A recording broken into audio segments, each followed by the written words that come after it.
Okay, so that was some real encouragement. As I passed, Connor just goes, "Go get them." I will, man. Uh, Good morning. It's so good to see so many of you here today that we could come together for worship service. Some of you I haven't seen in a while because you've been on vacation or we've been traveling and whatnot. Welcome back. It's so good to see you. Some of you are visitors that may be visiting for the first time, and we want you to know how much we appreciate you being here and worshiping with us. It really does mean a lot.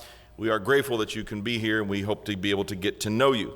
Once again, I would just like to say Happy Father's Day. Father's Day is such a big deal. We know that there's some of you out there that have been fathers for many, many years.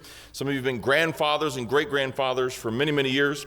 Some of you are single dads, and you're doing your best to be the strongest influence on your family as possible. And what we really appreciate is how many of you are putting out the efforts to raise strong Christian families and to raise your children upright in the Lord, and that you maintain the example that they need to see. It's so critical. And so we really do appreciate all that you have done and will do as Christian fathers. Thanks so much for that. You deserve a day. Enjoy it. Today we're going to be going through a report in Nevis. I was gone from May 31st to June the 10th on a mission trip to Nevis, which was fantastic because we have not been able to take an international mission trip with the group that I usually go with for the last 2 years. And so some things had changed, and we were able to go on the trip this particular year. Now, there was some challenges for sure because where we are, even in Evansville, with respect to COVID, is not the same place that other parts of America are in.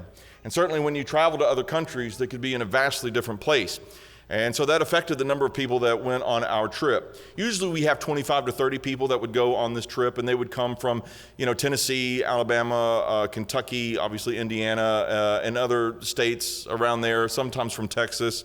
But because of the COVID situation, you still had to take a test before you come back into America.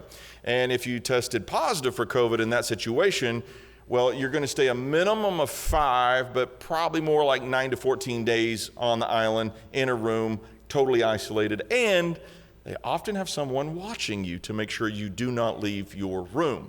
Now, if you have a family, that's a problem because you're not going to see your kids for the 10 to 11 days you're gone anyway and take care of just home stuff.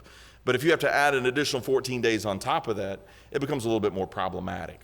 So this year the group was made up of 10 individuals that could handle that a little bit. One, because they have very, very kind elders who would understand that situation. Thank you.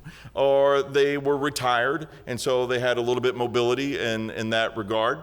And so, that affected a group. So we had 10 people. And another good aspect of it is the 10 that went were all people that have made this trip multiple times. So it brought some experience to the table, which was really nice.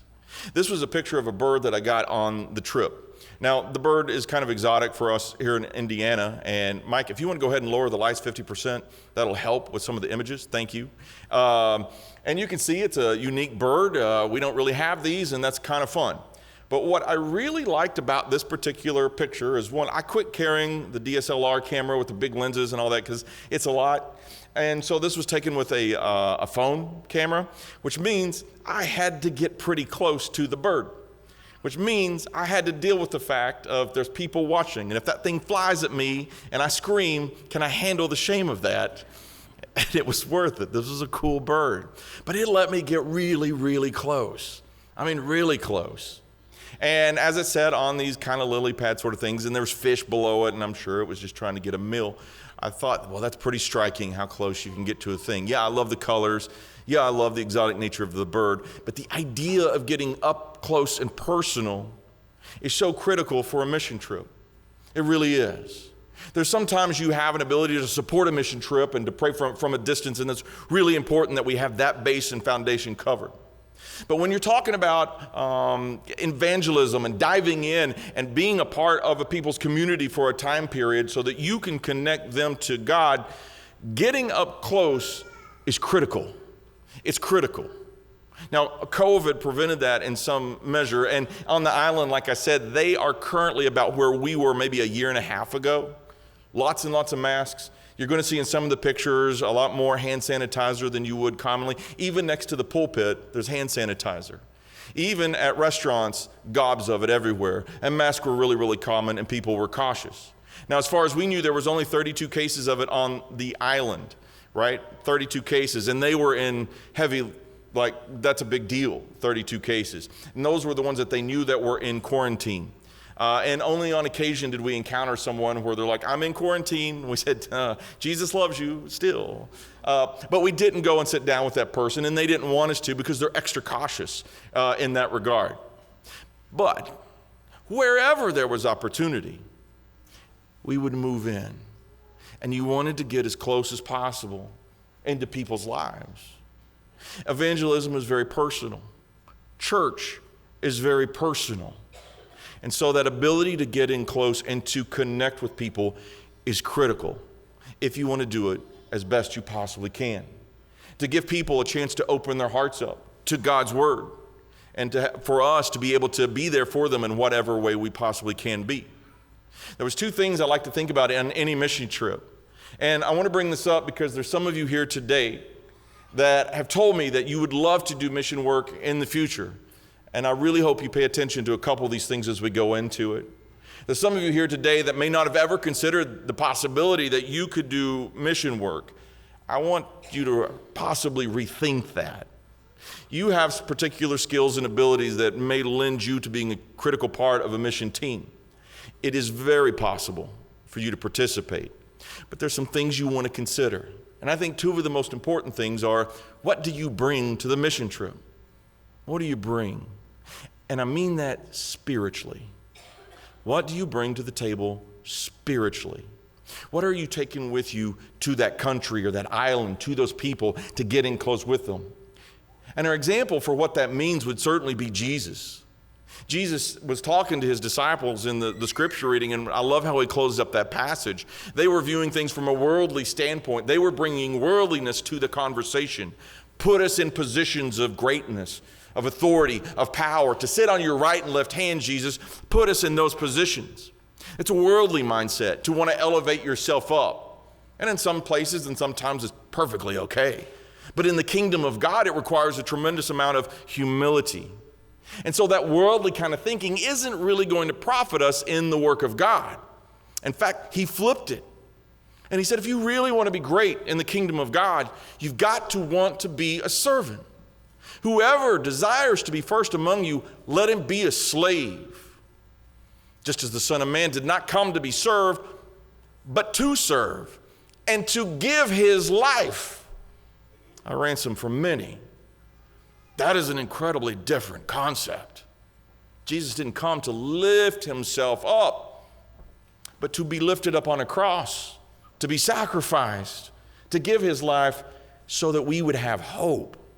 There's three ways that he did this. When he came to earth to help us, he brought three things that I think we want to focus on today. And that'll be a good lead-in for mission work. One, he came with the purpose to please God. Now, he is deity, but he's going to teach us how to please God and to put a priority on whatever we do. It's got to be for pleasing God. And he established this very, very early in the Gospels. Luke chapter 2, verse 49, you remember the story. He was with his parents and they were making their trip to Jerusalem. And when they were leaving, they realized Jesus isn't here. And when they went back and found him in the temple and he was talking with the educated men, the scribes, the people that knew the Bible, and he was showing them tremendous wisdom. He understood the scriptures and they questioned him. He says, do you not know? Luke chapter 2, verse 49, do you not know that I must be about my Father's business? His priority was on the works of God, the purposes of God. Pleasing God was going to be a priority for him. The very next chapter, he's baptized. And in that moment, after John the Baptist baptizes him, in Luke chapter 3, one of the many examples in the gospel of that account, this voice from heaven says, this is my beloved Son, in whom I am well pleased. In his childhood, at the beginning of his ministry, and even on the Mount of Transfiguration in Matthew chapter 17, when Elijah's there and Moses is there, the focus is on Jesus. And that voice from heaven comes deep in his ministry. He's approaching very closely to the cross, and he says, this is my beloved Son, in whom I am well pleased. Consistency in that. Hear him, the voice said. Hear him. It was such a focus for Jesus. Even in his prayer in the garden in John chapter 17, he was making a point to say, I glorified you, glorify me. I fulfilled the works that you wanted me to do, which he did all the way to the cross. And that's so powerful. Hebrews chapter 4, verse 15 reminds us that Jesus was so dedicated to the idea of pleasing God in all aspects of his life that he was even tempted in every way that we are, yet without sin. Which means when he came to earth, what he brought to earth with him was a desire to please God, morally and ethically upholding righteousness and holiness in his conduct and his behavior. But also, he was pleasing God in his purpose and what he came to do. He wasn't directed by the whims of the world or his own ideas he was and opinions. He was directed by what pleased God the most. In mission work, it's so critical that we bring that to the team, to the effort. Please God first.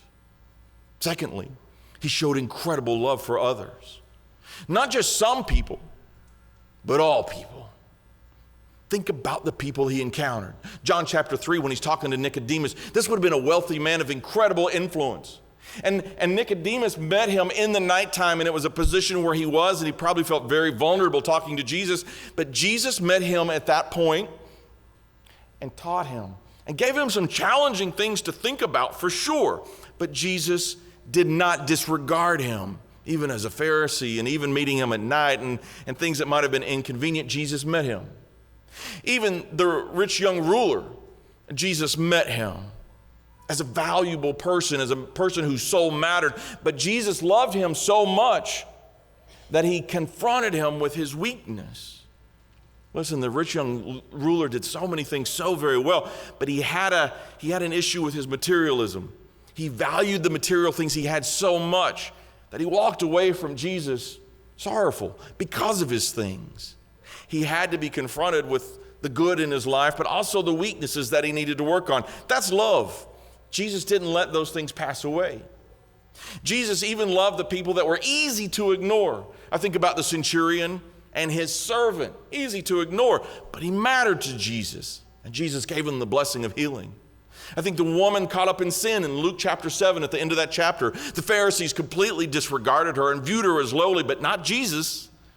Jesus pointed out the good that she did and still loved her enough to confront her with the sinfulness of her life. Or the woman caught in adultery, or the Syrophoenician woman, or the children that were being held back, or a couple weeks ago, the two blind men that met him on the road. Jesus cared and loved every single person. It hits this culmination that's really hard to fathom on the cross. I mean, the idea that you would sacrifice yourself for all the humans, even the ones that have rejected you and turned against you, you would sacrifice for them to give us hope, sure. But when he was on the cross, those people that put him there, that lied about him, that were caught up in their own evil, Jesus still was mindful of them and loved them enough to say, Lord, forgive them, for they do not know what they're doing. To love people in that regard, to that degree, it's a challenge for us, but that's what Jesus did. That's what he brought when he came to earth, when he was reaching out. Thirdly, his goal was to connect people to God. His goal was to connect people to God. That's what you got to bring to the table. We see it in Jesus. How much did he preach about the coming of the kingdom of God? It's at hand, he would say. It's at hand. And because of that, repent. Turn yourself away from the ways of the world, or turn yourself from anything that's keeping you from God. Turn away from it. Turn to God. Because I love you, and because I'm trying to please God, and because I want to encourage you to be one with God, he brought this message of salvation, of justification, of sanctification, of how to be reconciled with God. And it wasn't just words, it was the actions. To go get in and get close with the people, to teach them, to love them, to even go up on the cross and die for them. Jesus got in close with the people. It's what he brought to the table. Mankind has put himself on the pathway to hell because of his sins. And Jesus comes to us saying, there's another way. I've come to bring you another way. Luke 19:10, he says he's come to seek and save the lost. That may be us. He came in John 10, verse 10, and says, I've come that you may have life and have it more abundantly. That's for all of us. And in Matthew chapter 1, verse 21, he's called Jesus because he will save his people from their sins. And so he died, paying the price, became the propitiation. He appeased the wrath of God, if only we choose to follow him. And he says, come, follow me. That's what Jesus brings to the table. And if we hold that in our mind as we approach mission work or evangelism, we know we're going to be on the right track. What do you bring to the trip? Will you bring an idea that I'm going to please God no matter what?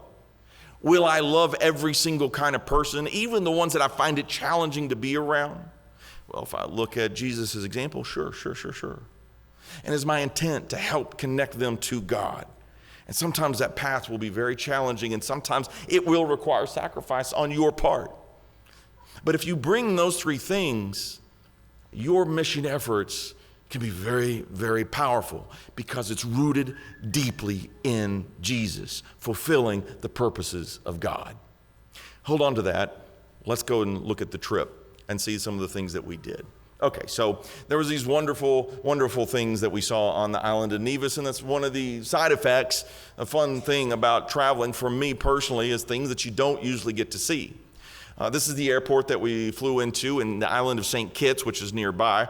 But you can see the airport is kind of sparse compared to ours a little bit. When we got off the plane, we had to go into the building you see in the background, and that's where you go through several COVID tests. You have to show your proof of vaccination, that you have taken a COVID test, that you are negative. They go through a processing. Sounds complicated. It's not. It was super, super simple. In fact, I never even got my approval to come in, and they said, "Where's your approval?" I said, "I don't have it." And they're like, "What?" It's like, I never got it. There was a lot of praying on the airplane on the way over there going, Lord, don't let me get kicked off the island at the beginning. But I just went through a separate thing, and in 10 minutes, I was processed. I just showed them the documents. It was fine. This is what, when we got to the far edge of the island of St. Kitts, I think the eastern edge, we would then take a ferry over to Nevis, the island of Nevis. This is the easiest way to get there. Nevis is a very, very tiny island with a volcano in the center and a big road around it. It's a pretty basic way to get, but it's beautiful looking across the water. We would take a ferry. It used to be that there were these large ferries, but now these smaller ones have come in as businesses have established more there, and this takes 6 minutes to get over there. It's super nice, super quick, and it's just really efficient, and it's really cost effective and making use of time. Now, the interesting thing about a lot of Caribbean places, if you've never been and you've only seen the postcards or you read like Travel and Leisure magazine or whatever, you're really only going to see the most beautiful things there. And to be fair, they are there, and they are magnificent.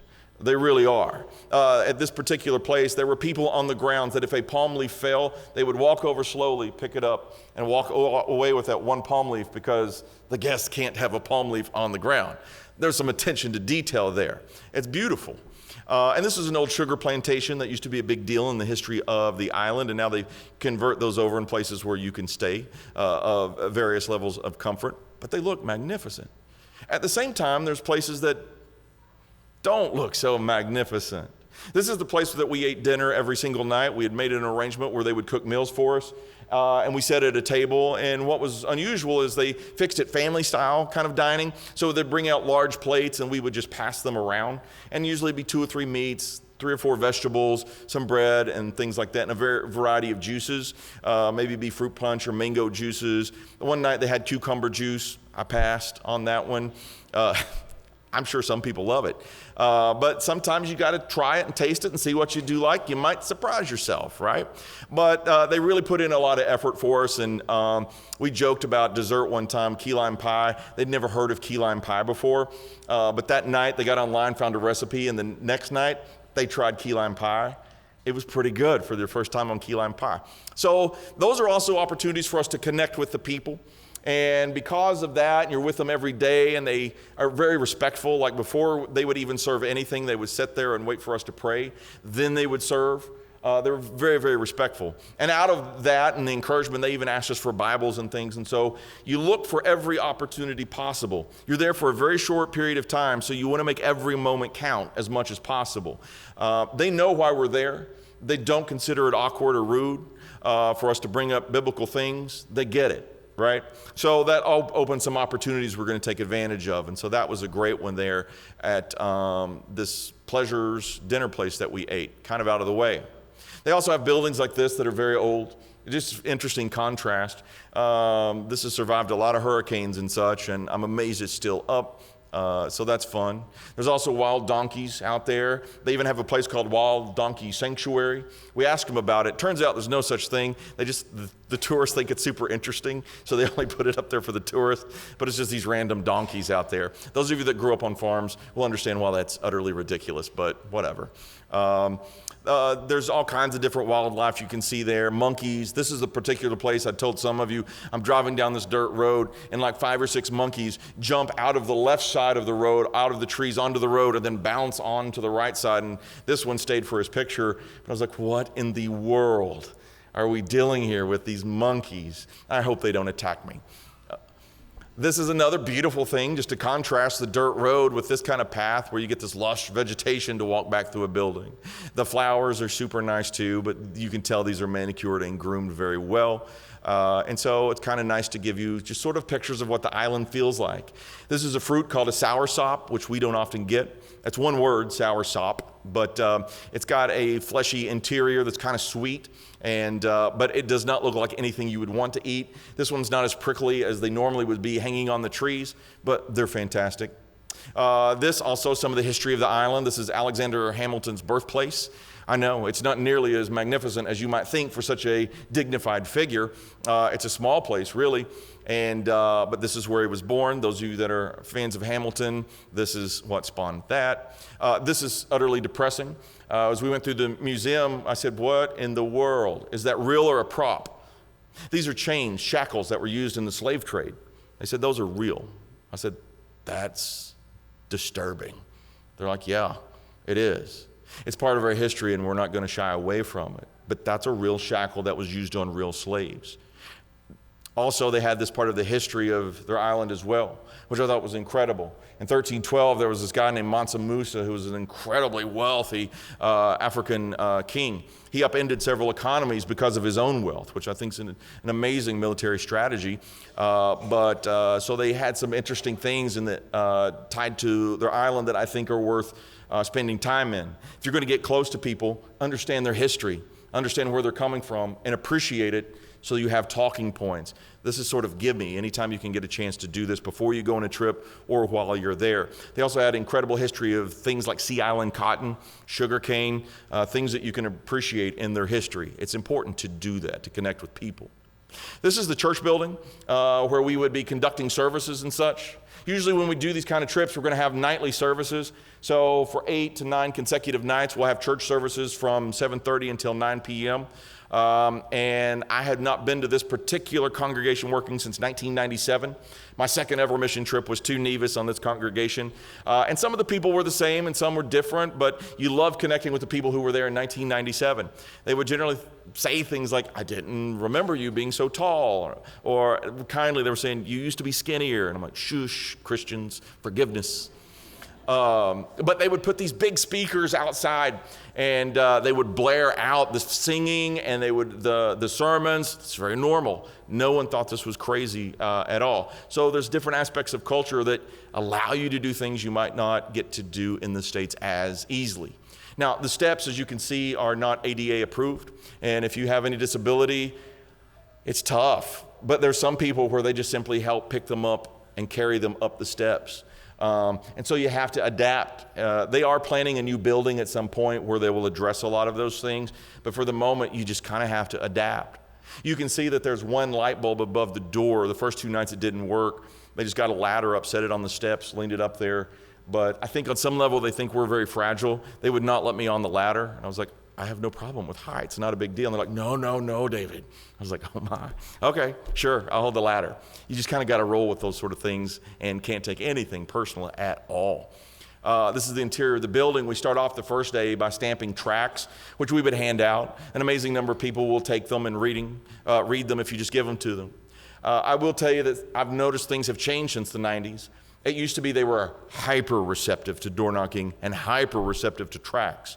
You could hand them one and say, do you know what that's about? No. And you could stop and talk to them for 20 minutes, easy. I mean, like 80% of the time this would happen. It shifted a bit. So you kind of have to adapt as well with your approach to that. And you would sometimes get things that looked a little bit more like the way we would approach door knockers or whatever, like, yeah, you're wasting my time. And you just kind of have to read that a little bit, but you still got to maneuver. So we still do the tracts because there's a lot of people that do read them as we plan to go out and door knock. You can see the vehicles here. These were a vehicle called a Noah. They were not very powerful at all, but room-wise, incredibly good for us. And they had air conditioning, so great. No reason to complain. They were very functional for us. We would park on the streets, take out our maps and kind of make sure we're not covering one another's area, and we'd go door to door. This is a picture of what it might look like and where you go in the neighborhoods. These are not the areas that are going to make it into the travel magazines, but it's real life for real people on the island. And we're going to go to all people. You can see sometimes it's big open areas. You can see Mount Nevis there in the background. It's about 3,400 feet. The trip we took in 2015, some of you went on and we climbed the mountain. Doug, I know you went up there with us as well. I hope you have fond memories of that climb. But you can see that this is a pretty normal colored house. You can see there's gates in front of most of these houses. And so you don't knock on the door, literally. You would call out, hello inside, good afternoon. It feels awkward the first few times because we don't do that. But they would go, yes, inside, and they may talk to you and whatnot. Dogs may yelp at you and whatever. Most of the time they keep them chained up. But one time me and one of the elders from the Lehman Avenue Church of Christ in Bowling Green were yelling at one, and these two dogs come out from a car. They look kind of friendly, but their barking attracts more dogs and then more dogs. And I was like, man, we are surrounded by dogs. I am not going down like this. But some were wagging, and I was like, I could probably take out 2, but I don't know about 7. And you don't want to deal with killing someone's dog on an island. Don't kill dogs. That's the lesson. But most of the people were insanely friendly and would come out and engage with you on some level. Their houses are really interesting colors sometimes. You can see where they're catching rainwater and such. This is one of my favorite places to go, certainly on this island, but others, is a lot of times if you go into, they'll have these smart things that they look kind of like bars, but they sell a multitude of drinks and snacks and things like that. And if you go in and you buy water or something, they'll usually let you put up a flyer for the gospel meeting on the outside. I mean, like they literally let you staple it to their doors. Wouldn't get to do that in America too much. And you just buying a water. Here we went in with the intent to do that, and we met this lady, Rodney, and she wanted to talk, which was great. Some of these things unfold that way. And we learned about her history and her life, and she took us into the kitchen. You got to get close. You got to get close. She showed us her flour, her rice, all of her fruits, her drinks. She made us drinks, so we tested several of the local drinks, not the kind you get bottled, but like a real drinks from people of Nevis, which is, I'm all about that. Show me what you really live like and look like. And then she gave us a picture of the Soursop, I'll find that in just a second, and told us to come. She would definitely come to church. Well, she couldn't come to church because something came up. But what I loved about her heart, she actually called the preacher to apologize. Now, most people, if they tell you you're going to come and don't, they just blow you off and let it go, right? She called to apologize. I was like, there's something special about this lady's heart. And not only did she call to apologize, she said, David and Bryant, come back. I want to spend more time, and I want to cook a meal for you. We're like, okay. But then she couldn't make it the second time because she was feeling down. She wore herself out. And so she invited her whole group. And so that was this picture here where she invited us all. She wanted to cook for us. And she went up big time because she says, I don't want you to eat the pre-prepared like resort food. That's what you get in America. You need real food like what we have here on the island. And so this fish, red snapper, was caught. This is fresh, right from the ocean. This isn't from the grocery store. And all the things she wanted us to have was things that she had either raised in her garden or she knew the person who caught it. And it was just showing a real level of care and support. I appreciate those things so much because those details and that kind of heart is so special.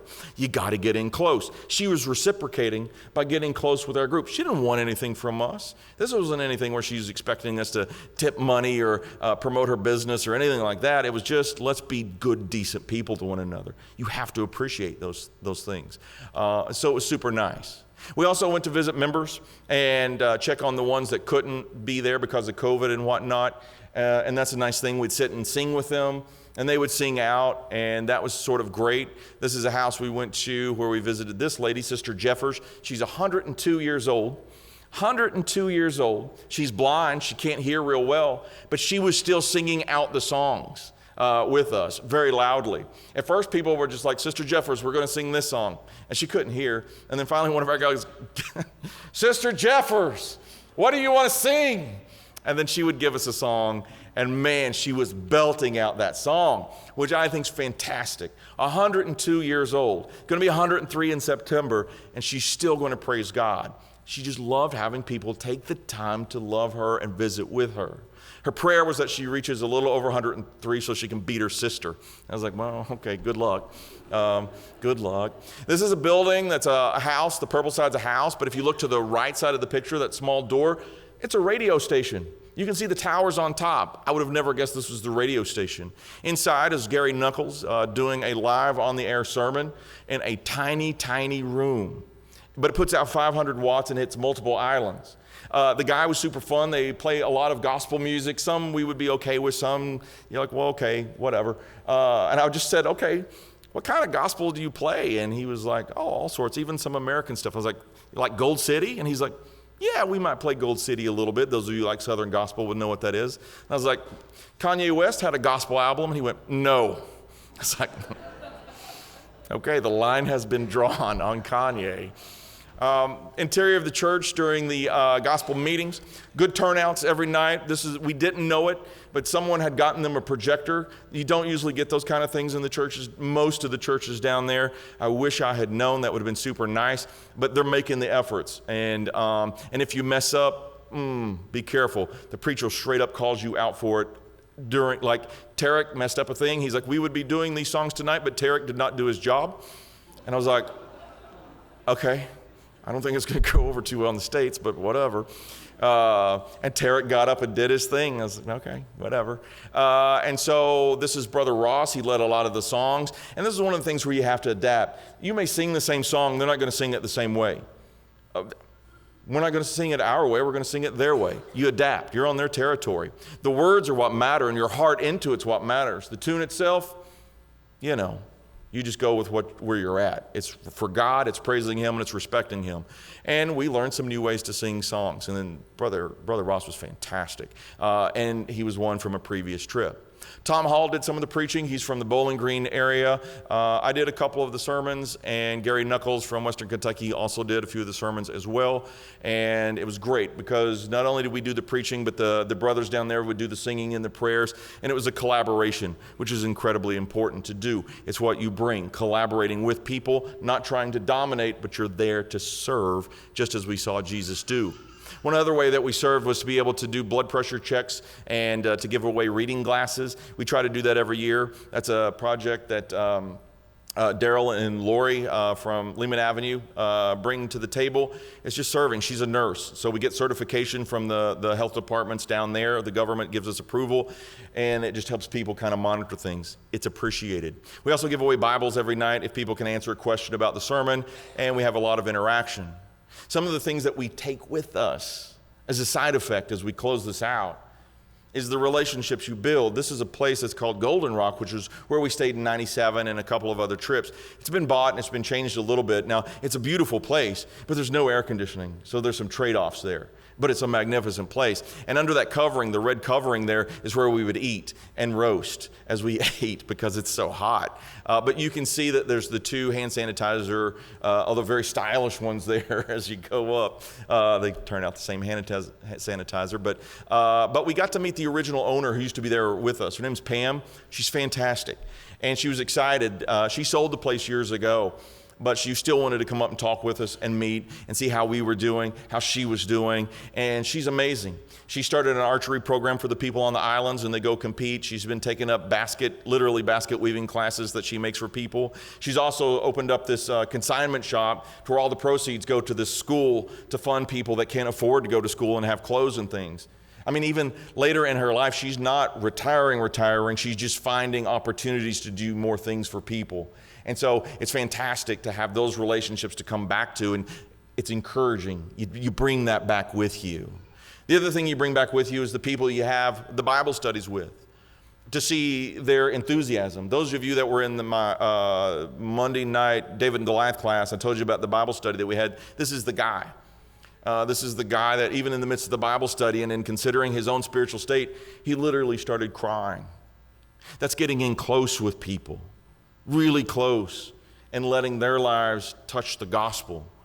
And you've got to be willing to do that in effective mission work. That's what you bring to the table, but the takeaway is the encouragement and the love you get out of this. After we left, we found out that he doesn't go to church at the Government Road Church of Christ where we work, but he reached out to the preacher and said, I need more studies. I need to get in the right place with God. How amazing is that?